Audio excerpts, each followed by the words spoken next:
嗨，大家好，我是躺平叔，今天是2026年4月16号。這一期咱們聊一聊光伏下鄉。關於光伏下鄉，我記得咱們以前有很多網友提起過，自己家所在的農村經常有人上門推銷安裝光伏，這個還能賺錢，在自己家樓頂上裝上這個光伏來發電，看上去很美好。事實上怎麼樣？昨天鳳凰網財經刊登一篇報道，叫光伏下鄉變毀房陷阱，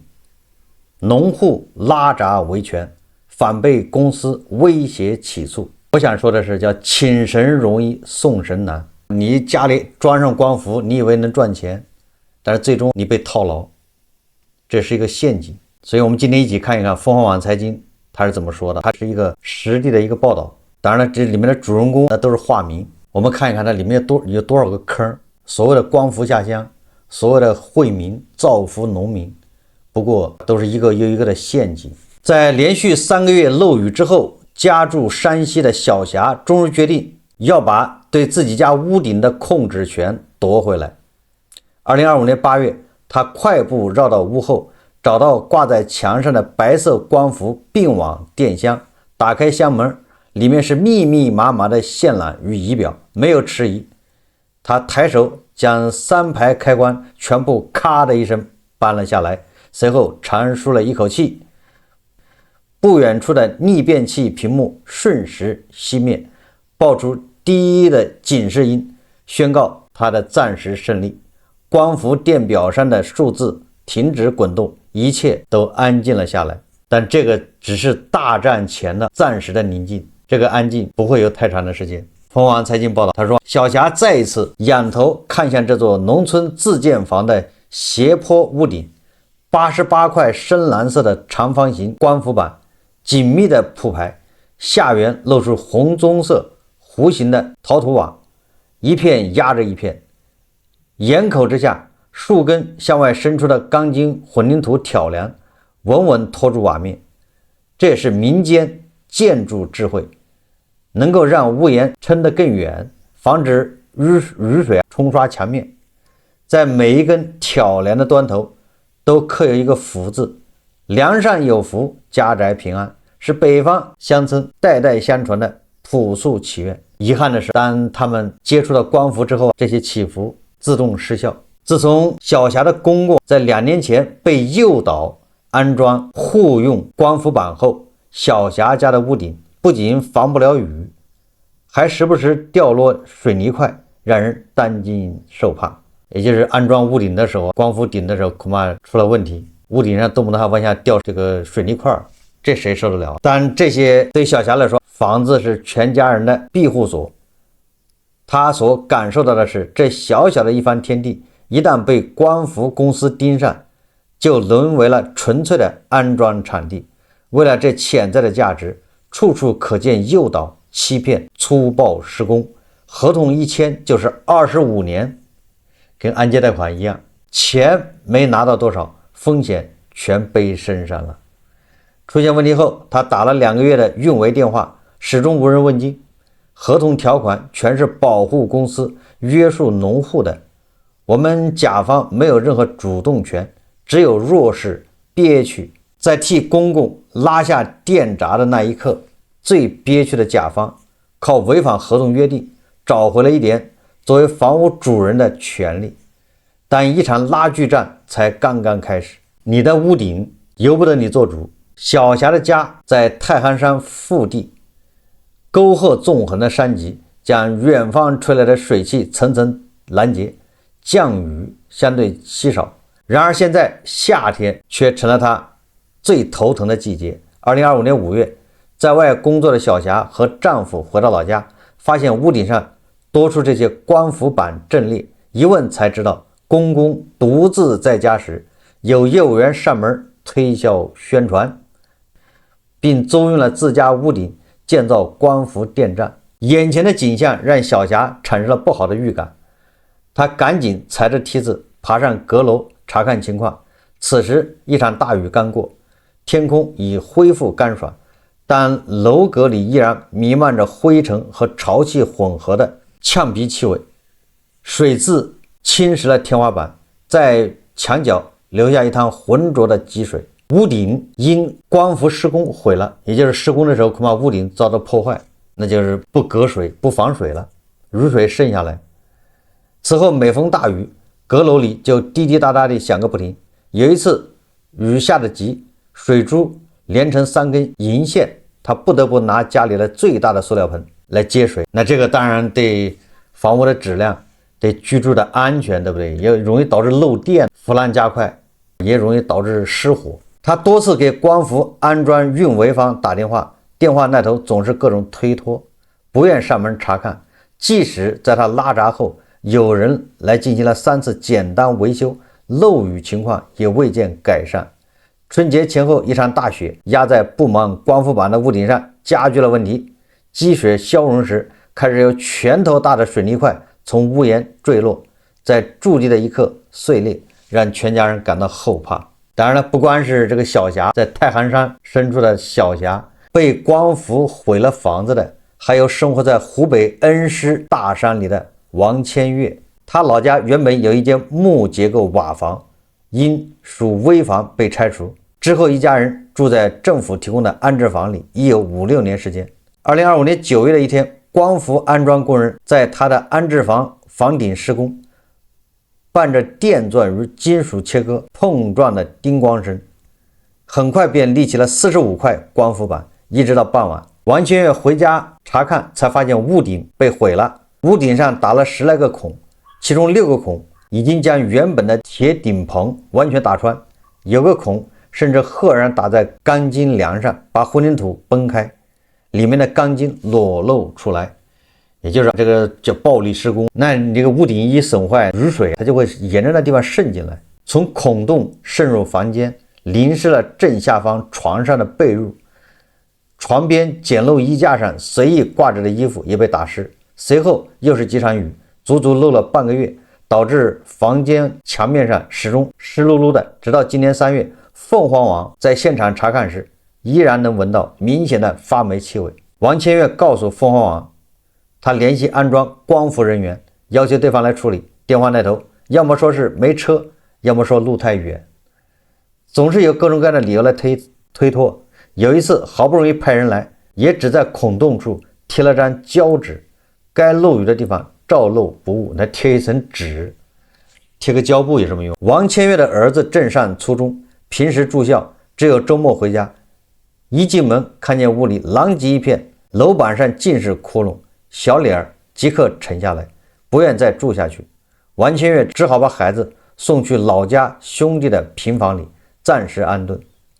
而自己每天夜裡仍回到這處潮濕的房子，一邊守着家，一邊繼續和光伏公司拉扯。45塊光伏板已經架在屋頂，電線不好，電箱也已安裝好，只因賠償無法談攏，王千月始終沒允許對方通電，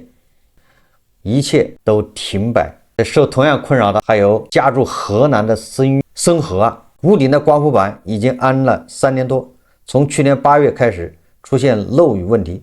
雨斷斷續續下了1個月，屋頂的漏點變得越來越多。這是他為孩子結婚準備的院子，一家4口常住，3間寬敞的平房，橡膠屋頂，面積足為200多平方米。除了下雨，到了冬天，積雪在光伏板上被陽光曬化，雨水便順着縫隙一點點滑落，沖刷再凍結，如此反覆之下，屋頂平面已先有幾處完好的地方。最近他發現光伏板下的牆體又多了一道裂縫，這就是很多家庭房屋結構因為不一樣，山西的、湖北的、河南的，那房子房頂都不一樣，但上面裝了光伏板以後，都會出現各種各樣的問題。這種情況真的太多，很多問題及不專業的跡象在施工過程中就已經暴露出來。說安裝之初，王千月就與施工隊發生了衝突。房子是磚結構，房頂本是平頂，他自己加蓋了一層樹脂瓦和鋼材，這個是為了防曬隔熱。農村好多房子都這樣，農村很多房子以前做的時候，他沒考慮到什麼防曬隔熱，上面就是光光的一層這個水泥板，但時間長了之後一曬它本身就容易漏水。農村的房子屋頂很容易滲水，他只好在上面加蓋一层一般的，上面加蓋一层什麼彩鋼瓦之類的，既隔熱又防曬，也好得多。如果你上面再加蓋光伏板，它是以發電為主，它不是給你擋雨、擋風什麼的，擋太陽的，它有它的要求，所以它為了發電，那它沒有那麼嚴密，那雨水就往下滲，總之就會引起各種各樣的問題。王千岳對鳳凰網回憶說，施工隊裡大約有5、6個工人，他們不戴安全帽，不繫安全帶，什麼防護措施都沒有。工人在屋頂上電焊拆卸它原有的樹脂瓦石，操作粗野，一個工人甚至不小心弄傷了自己，只是簡單處理一下便繼續幹活。王千岳不忍心，特意買了幾瓶水招呼他們歇歇，可他沒想到對方接下來施工更為隨意，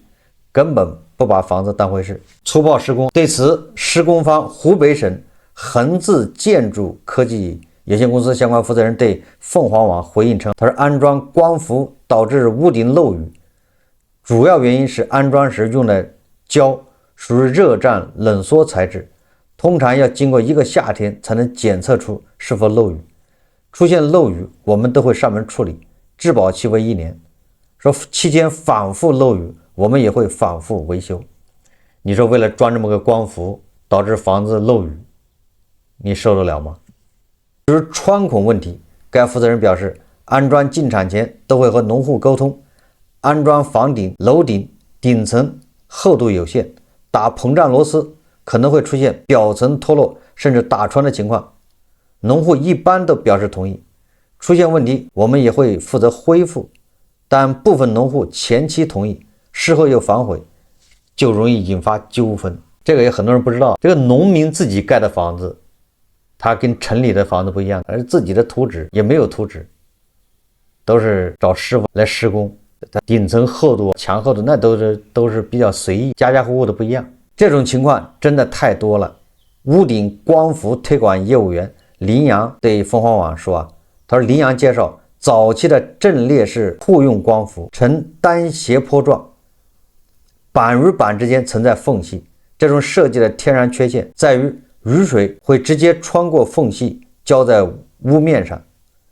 安裝之初，施工方選用的防水材料廉價，都是沿用壽命較短的瀝青材料，只能提供有限的防護，加上工藝細節粗糙，這就導致雨水順着打孔處進入樓板，最終引發平頂發霉滲水。一旦出現漏雨，光伏公司售後體系往往反應遲鈍。林陽對鳳凰網表示，公司極少重視，更不會及時到場安裝，安撫用戶情緒或解決問題。這種拖延戰術拉長了用戶的維權周期，也破壞了行業口碑。當出現糾紛時，屋頂本身質量不好成了公司最常用的推責理由。近年来，多地能源主管部門明確要求，項目備案前需提交房屋結構安全性鑑定報告，加強了對屋頂勘測的管理。然而，農戶很難看到動工前鑑定評估報告和方案圖紙。小霞的老屋屋頂是預制板結構，而且很多農村都是這樣的預制板。預制板就是一塊一塊的水泥板子，現在地下澆好之後，農村蓋房子的時候讓抬上去，一塊一塊拼起来。当然了，现在有很多地方農村已經開始整個的是澆築的，所以說農村的這個房子是千差萬別，每一個房子都不一樣。小霞後來才知道，這種房子通常不適合安裝光伏電站，即便要裝，也有極其嚴格的安全檢測要求。一些地方已經規定，超過一定年限的預制板房屋因風險較大，禁止安裝光伏電站。為什麼勘測時大開綠燈，反覆遊說農戶出讓屋頂，出了問題卻總是房屋質量背鍋？他們怎麼也想不通。這個小霞把電閘拉掉之後，這個光伏公司的人發現電站運行異常後，他自己去趁人不備，又把閘給拉上去了。拉上去之後，小霞發现之後，他也给拉下來，就這麼反覆玩捉迷藏，前前後後10幾次，電閘拉了又合，合了又拉。特別是當小霞去外地工作時，無法實時盯着家裡，電閘的控制權就在這段時間輕易失手了。拉閘後，還曾有人上門遞給小霞一封律師函，光伏公司聲稱，由于他的行为構成合同違約，要起訴合同中的甲方，也就是他的公公。就在小霞低頭閱讀律師函時，对方迅速偷拍了他的照片，委屈和被冒犯的憋悶再一次堵在胸口。你要拉闸，你違反合同，你要賠錢。但是对吧，你們家屋頂漏水那是另外一回事。所以說農民他憋屈，他找不到人說理。林陽也捲入了一場拉鋸戰，只不過他扮演的角色不是業務員，而是主動拉下電閘的戶主。2年前家在江西的他，在自己結婚的新房頂上安裝了自己推廣的光伏品牌，採用當時主流的斜頂陣列模式。安裝時他不在現場，施工細節做得不到位，導致房屋滲水。花了幾十萬新建並精心裝修的房子，卻因為裝了光伏，導致天花板膩子紛紛發霉脫落。新婚妻子為此十分不快，說即便是光伏推廣業務員，也只能通過那個形同虛設的400官方客服電話反映問題，卻遲遲不見反饋。偶爾有人到場，也不過是轉一圈，丟下一句屋頂本身質量太差就走，一來二去他耐心耗盡，索性拉閘斷電。這一斷就是整整2年，2年裡他反覆拉閘10幾次，間隔2、3月或半年，每一次都是為了逼迫對方現身。與小霞不同，為了防止對方悄悄合上電閘，他甚至直接在電站旁搭了個棚子，上了鎖，不許任何人隨意進出。事態陷入了僵局。售後推諉的根源，首要一條就是成本。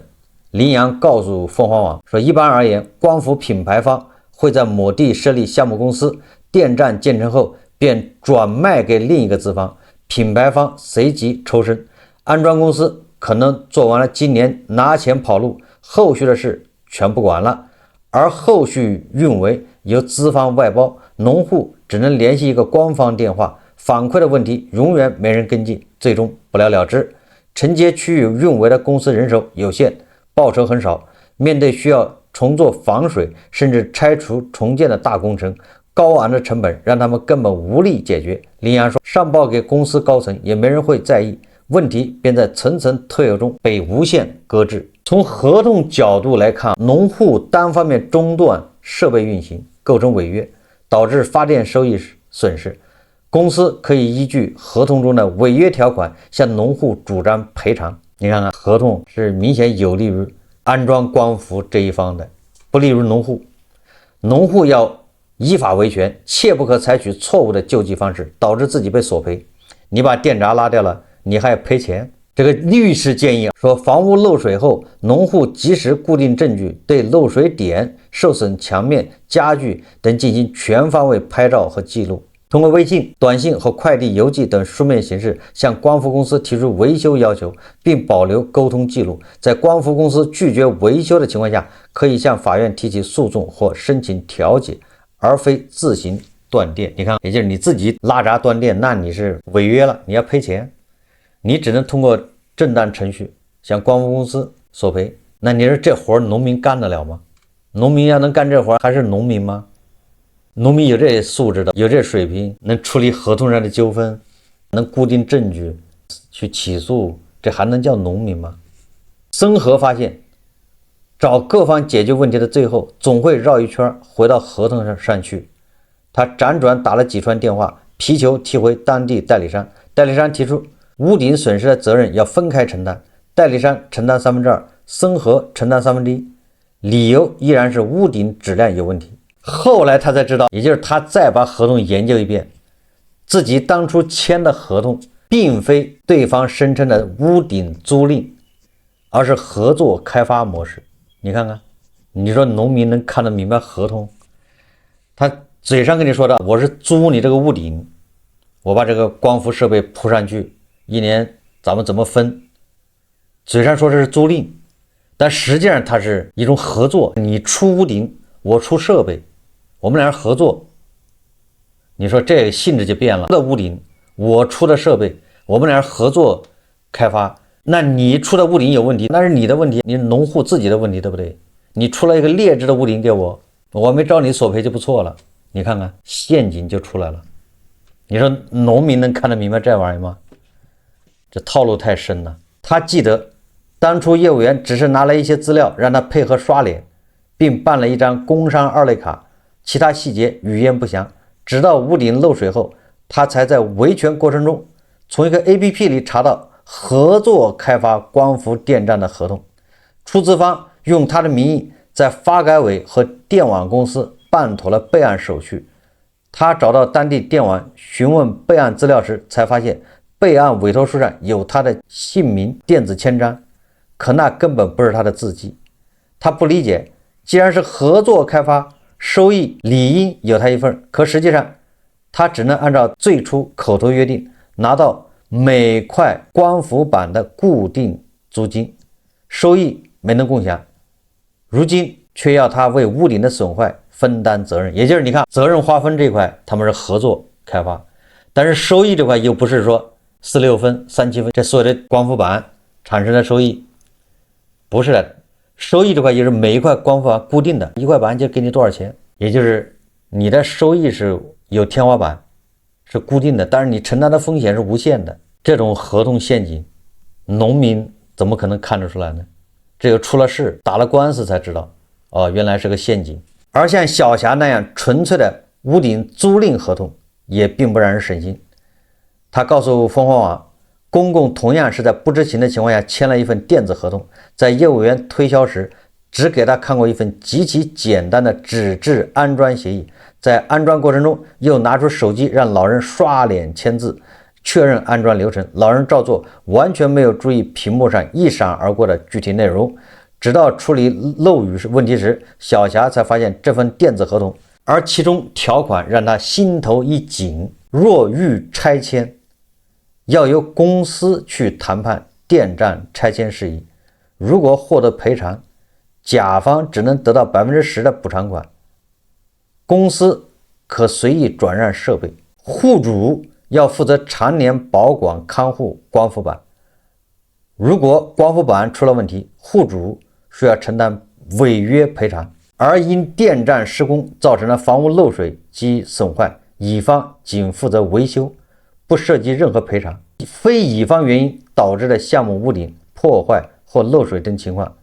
需要由甲方自行負責修補。業務員上門時說的零風險，每年有分紅，想拆隨時拆的屋頂光伏，變成了誰也不敢動、不能動的燙手山芋。小霞很想親手拆掉它們，但他知道必須忍住，否則將面臨天價索賠。猶如合同裡一般只標明維修或修復事項，對賠償沒有任何說明和標準，這也讓不少糾紛淪為無休止的扯皮。怎麼會出現這一幕呢？鳳凰網說，飽和內捲進大山。王千月不記得從什麼時候開始，村裡那位原本負責安裝自來水的人員忽然兼跑起了屋頂光伏業務。經過多年高速擴張，戶用光伏在山東、河南等核心省份的鄉村地區已接近電網消納的極限，市場呈現飽和態勢。2024年前3季度，全國戶用光伏新增裝機容量 22.8 吉瓦，較2023年同期下降 31%， 行業內捲加劇。於是不少光伏企業開始將目光投向開發程度更低的偏遠山區和高原，尋找新的市场空間。業務員上門時給王千月承諾非常誘人，安裝光伏沒什麼損耗，每年還能白拿一筆錢，外加一筆可觀的出裝費。談起價格，25年的合同期，每塊光伏板15元一年。你看，你就装一塊光伏板，一年15塊，25年多少钱？小400塊錢一塊，你屋顶上装個50塊，2萬塊錢，還有一個出裝費。安裝并網完成後，有100元每塊的家電補貼款，運營期內總收益大約2萬塊。你看看，就是25年的，一共是有2萬塊的收益，農民就為這個蠅頭小利惹禍上身。對於平時生活僅靠養豬維持的王千月來說，這筆錢雖然微薄，卻也能補貼不少家用。他明顯感受到對方的急迫，自己剛表現出一點意向，還沒在合同上簽字，安裝材料就運到了家門口，準備施工。王千岳所在的村子有几十戶人家，裝屋頂光伏的不到10戶。村幹部對屋頂光伏項目仍持觀望態度，曾提醒王千岳，山區樹多房稀，陽光常被遮擋，根本發不了多少電，光伏項目在這裡純屬不切實際，一年產生的那點收益意義不大。當鳳凰網以了解案情名義向該村幹部核實時，對方進一步解釋稱，我們這裡周圍的山海拔在1300米以上，與房屋有幾百米的落差，日光比較少，屋頂光伏對老百姓不會有什麼明顯的收益，與收益相對的是長達25年的潛在風險。考慮到這些，村幹部往往並不會不理會業務員在地方的推廣活動。25年呢？你說這25年有可能會發生什麼呢？結果就為了2萬塊錢。小霞所在的太行山村，村幹部對光伏項目的態度則截然相反。原本按照合同要求，甲方應在協議生效後3日內提供相應的產權證明，但業務員來宣傳時，他的村子正在搞確權，村民的房產證全部交了上去。加上這座房子的歷史歸屬於他，也並非他公共，所以家裡根本沒有可以提供的房產證。他告訴鳳凰網說，為了順利簽單，業務員竟自己跑去村委會，以國家扶持工程的名義開出了一張落在公共名下的房屋產權證明。直到他與公司拉扯時去供電局查資料，才發現這份證明的存在。開完房產產權證明後，業務員獨自到供電公司辦了併網手續，整個過程公公毫不知情。他們專門找年輕人不在家的老人下手。小霞回想起來，覺得業務員是有意套路山區老人。安裝光伏時，公公已年61歲，對這些複雜手續缺乏防範意識。當小霞質問公司為何不經同意開具虛假房產證明時，對方只是答覆當初的業務員已離職。實際上，這種房產證明在農村本身也是很難搞清楚。農村的房屋本來就亂，因為他以前沒確過權，現在農村房屋確權以后，慢慢的就稍微規範一點。以前房屋它沒有確權，那房屋今天是這家人搬走了，那家住，他們還有親戚兄弟亂七八糟的分來分去，確實很複雜。它不像你在城裡買套房，馬上登記你名下，農村裡的房子登記在誰名下？沒有登記這一說，他只是後來慢慢的才有登記確權。他希望村委會能夠將那份虛假的房產證明作廢，卻被告知行不通。通過12345熱線維權得到的結果總是這是合同糾紛。這棟房子已經在風霜裡立了幾十年。小霞告訴鳳凰網，公公年輕時為了壘起這處住宅，一家人東拼西湊，投入幾千塊錢，才一磚一瓦把房子撐起來。意識到屋頂上那些光伏板成了持續不斷的麻煩源頭後，小霞的公公像犯了錯的孩子，時常一個人悵望着他們。他像是在等待着什麼，等着從合同中的甲方由於不得已的違約，成為法庭上的被告方。這個是鳳凰網報道的幾戶農戶典型的因為裝了光伏板而引來的麻煩。這個我們粗略的看了一遍，實際上你想25年你換來的就是大概2萬塊錢。我們也不能說很多農民是貪圖小便宜，他不知道這25年意味着什麼，孕育着哪些風險。現在就成了一個什麼請神容易送神難。那個光伏板装上去之后，你想拆不了，你拆就賠錢，不是你說了算了。你拉闸斷電，那你也得賠錢。這個小霞已經成被告了，很有可能他要賠錢。人家那邊馬上開出一個賬單，你那個電站一年是多少錢收益，你這拉闸限電給他造成多大損失，這個恐怕是一筆相当于2万塊錢来說，那肯定是一筆更大的賠償。安裝光伏對很多農民來說就是個陷阱，還沒算坑蒙拐騙。有很多農民安裝了光伏，那光伏是自己花錢買的，自己貸款，那更慘。業務員上門靠他的3寸不爛之舌，說你免費安裝，所有的收益都歸你。這個發的電一天能發幾十度電，一度電4毛錢或者1塊錢，一年就是多少錢？這個收益比養豬還強。那很多農民一看挺好，說你還不用花錢，這個我們負責給你把安裝，你1分錢不用花，一切都是我們來處理。最終光伏板安上了，你貸款也背上了，你的貸款还款是通过光伏发電收益去還每個月的按揭。你農民不知道，他刷臉去簽字，他搞不清他貸款了，已經用光伏發電的收益去還那個按揭貸款。農民他反正他自己沒掏錢，他覺得還挺好，一個月還能多個幾十塊錢或者幾百塊，他認為自己發財了，這就是詐騙。但是光伏板一裝之後，有時候發電收益達不到或者不穩定，對吧？維修最終陷入麻煩，最終你想拆的時候，你發現原來是自己花錢的貸款裝的，還有這樣的坑。所以鳳凰網報道的這些還只是質量問題，比如安裝暴力安裝，或者是導致屋頂滲水，這些又是一地雞毛啊！在這裡面，農民的權益很難保障。你農民就是打官司，你也很難把那些光伏公司啊给打贏，因为人家是制式合同，人家早就把這風險考慮到了。但你把它合同一簽的時候，風險都是你的。所以說，在中國做農民也不容易，你稍微有點想法，你稍微想賺錢，你恐怕就你錢沒賺到，你先掉坑裡了嘛。現在一旦裝上了光伏，你想拆是拆不了的，就是無解。你頂多最後在地方政府的這個干涉之下，也就是糊弄來幫你維修一下，再給你塗點膠，再給你貼點這個紙對付一下。過2年他又開始漏水，再過來給你幫你對付一下，也都大概其就這樣了。一方面也說明農民的權益根本就不值錢，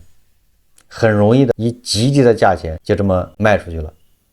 但是自己承擔的是未知的無盡的這種風險。2萬塊錢就能買它25年的房頂的使用權，恰恰從另外一個方面折射農民收入低，這你就知道為什麼給農民一個月漲20，農民也挺開心，就這個道理。一個月20，一年240嘛，20年多少錢？5000塊錢。你把屋頂出讓出去，25年給你2萬，那顯得還挺多。這就是為什麼很多農民心動的地方。好，這期節目咱們就聊到這裡，感謝大家收看。如果喜歡我的節目，歡迎訂閱轉發，也可以在下方留言評論，謝謝大家。